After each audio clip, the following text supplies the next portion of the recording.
আসসালামু আলাইকুম। আসুন দেখি আমরা আজকে একটি সহজ দৃশ্য কীভাবে আর্ট করা যায় সেটাই আজকে দেখাবো। প্রথমে সুন্দর করে একটা ভি আঁকলাম, তারপর ভির এই পাশে হচ্ছে একটা দাগ টেনে দিলাম, এভাবে এখন এর মতো দেখাচ্ছে।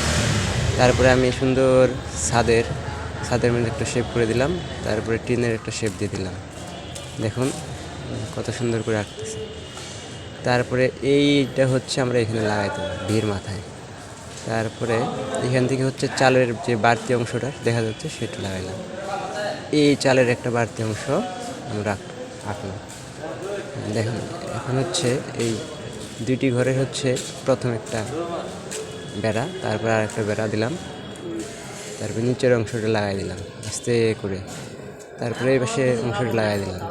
এখন এই পাশে একটা নিচের দিকে টান দিয়ে দিলাম, এটা লাগাই দিলাম। এই পাশে একটা দাগ দিয়ে দিলাম। এখন দরজা করবো আমরা, দরজা দিয়ে দিলাম, মাঝখানে একটা টান, দুই পাশে শিকল দিয়ে দিলাম। একটা জানলা দিই, জানলা আমরা 4 কোণা করে দিয়ে মাঝখানে হচ্ছে আমরা দাগ টেনে দেবো। আর একটা জানলা দিয়ে ওই ঘরের, দেখুন কি সুন্দর জানালা হয়ে গেল।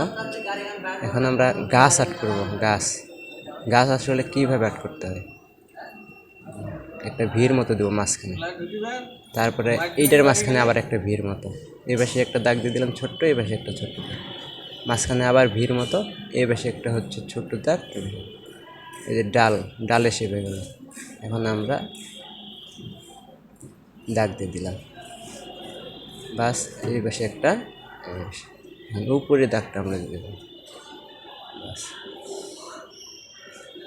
গোল গোল করে উপরে দাগটা দিলেই একটা সুন্দর গাছের আকৃতি হয়ে গেল। আপনারা যারা গাছ আঁকতে পারেন না, এইভাবে গাছ আঁকতে পারেন। এখন এবার সে একটা নারিকেল গাছ আর্ট করবো।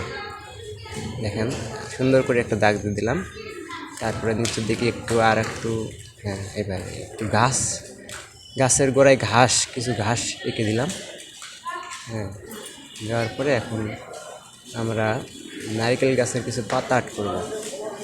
পাতা 4-5টি দিলেই হবে। পাতাগুলো কীভাবে আর্ট করতে হয় এইভাবে দিয়ে দিলে কিন্তু পাতার শেপ হয়ে গেল। আবার এইভাবে হচ্ছে আর একটা দেব।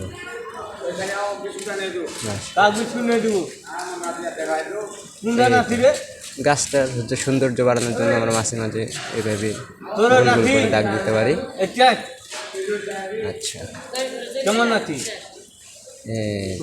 খুব সুন্দর।